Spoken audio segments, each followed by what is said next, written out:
प्यारी साध संगत जी, ओम तत्सतगुरु। स्वस्थ रहें, सुखी रहें, मुक्त रहें, स्वस्थ रहें। स्वस्थ रहना स्वास्थ्य प्रत्येक जीव और जीवन का आधार है, सार है।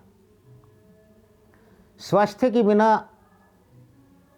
जीवन की कल्पना नहीं की जा सकती। अस्वस्थता जीवन नहीं, एक श्राप है, पाप है। और मनुष्य जैसे प्राणी के लिए, जो इस धरती पर ईश्वर द्वारा, प्रकृति द्वारा, इस सृष्टि के रचयिता रचनाकार द्वारा सर्वश्रेष्ठ और सिरमौर प्राणी है, उसका स्वस्थ रहना अति आवश्यक है। सृष्टि और सृष्टि में विद्यमान समस्त जीव जगत का हित और अहित,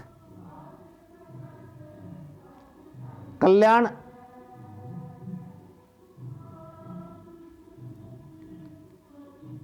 मनुष्य के कर्मों पर बहुत कुछ निर्भर करता है। यदि मनुष्य स्वस्थ होगा, एक स्वस्थ तन में एक स्वस्थ मन का वास होगा। मन मनुष्य के कर्मों को संचालित करता है। इसलिए एक स्वस्थ तन में ही स्वस्थ मन का वास होता है, और स्वस्थ मन से मनुष्य को सद्बुद्धि प्राप्त होती है। अस्वस्थ मन दुर्बुद्धि का कारण है। स्वस्थ मन से सद्बुद्धि और सद्बुद्धि से सद्कर्म मनुष्य करता है। इससे मनुष्य सहित संपूर्ण प्राणी जगत का हित कल्याण होता है। इसलिए मानव का, मनुष्य का स्वस्थ रहना संपूर्ण जगत के लिए परम आवश्यक है। मनुष्य स्वस्थ कैसे रहे?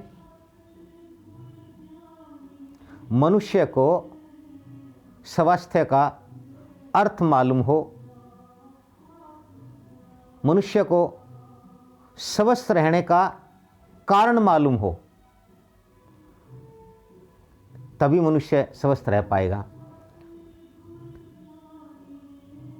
अर्थ और कारण दो अलग अलग शब्द हैं, इन दोनों के अलग अलग अर्थ हैं। स्वास्थ्य का अर्थ है मनुष्य जीवन का उद्देश्य,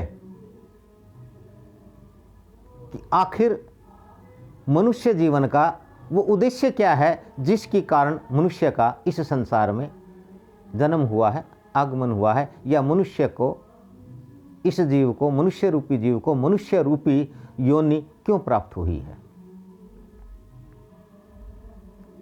कारण, कौन से कारण है, किस कारण से मनुष्य स्वस्थ रह सकता है, और कौन से ऐसे कारण हैं जिनकी वजह से मनुष्य अस्वस्थ हो जाता है, रोगी हो जाता है, विकारी हो जाता है, बीमार होता है। मनुष्य मात्र प्राणी है जिसको स्वयं सहित सर्वस्व जानने का अधिकार है। परंतु कैसे? ये मनुष्य शुद्ध चित्त, सहज, सरल, ध्यानस्थ होकर के ही जान सकता है, समझ सकता है, और जानने के बाद फिर मनुष्य अपना वो अनुभव, वो अपना ज्ञान, वो अपनी प्राप्ति संपूर्ण मानव जगत को बतलाए, ताकि मानव जगत, प्राणी जगत मानव के कर्मों द्वारा सुखी और स्वस्थ हो सके। ऐसा सब हमारे शास्त्रों में, हमारे ग्रंथों में वर्णित है, और हमारे पूर्वजों, साधु संतों, महात्माओं, ऋषियों, त्यागी तपस्वियों और हमारे सतगुरुओं ने हमें बतलाया है। मनुष्य की प्रकृति अथवा प्रकृति के अनुसार मनुष्य कर्म किए बगैर नहीं रह सकता।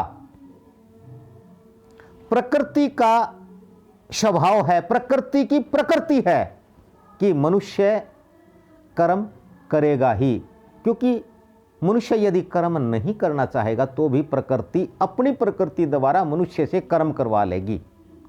इसलिए मनुष्य को सजग, सचेत, सहज और सरल होकर के, ध्यानस्थ होकर के ये जानना है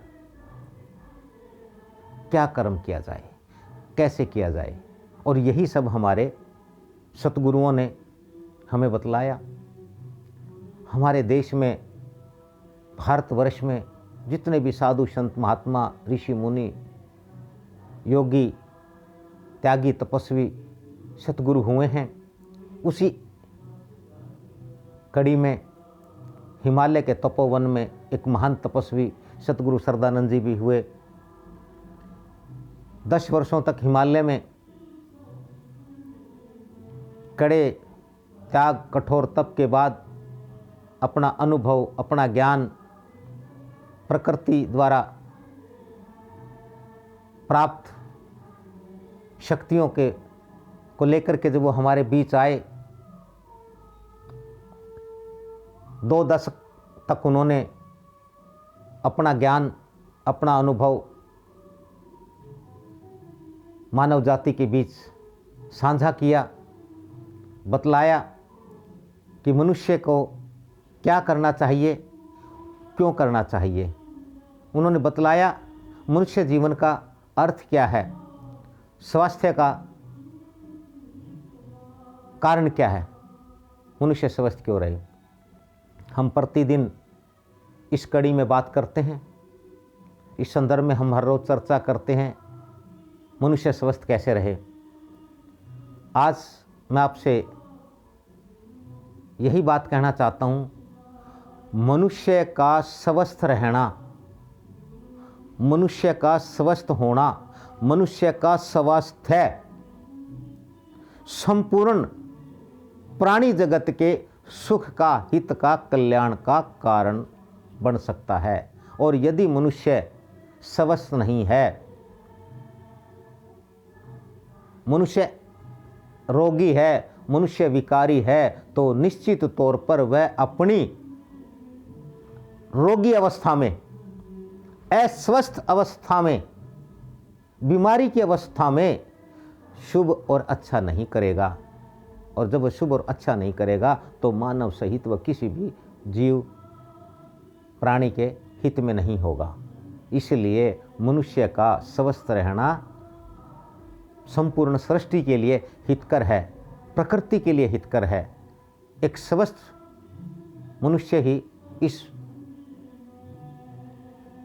प्रकृति के साथ अपना सामंजस्य, अपना तालमेल बिठाए रख सकता है और प्रकृति को संतुलित और नियमित बनाए रखने में सहयोगी हो सकता है।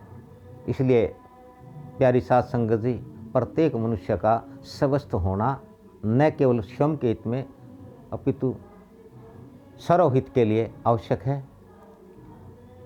हम प्रतिदिन इस पर चर्चा करते हैं, हम अपनी चर्चा जारी रखेंगे। आप प्रतिदिन सतगुरु सदानंद सत्संग द्वारा इस कार्यक्रम को देखते हैं, सुनते हैं। आप सबका बहुत बहुत धन्यवाद, आशीर्वाद, साधुवाद। चर्चा जारी रहेगी। ओम तत्सत गुरु।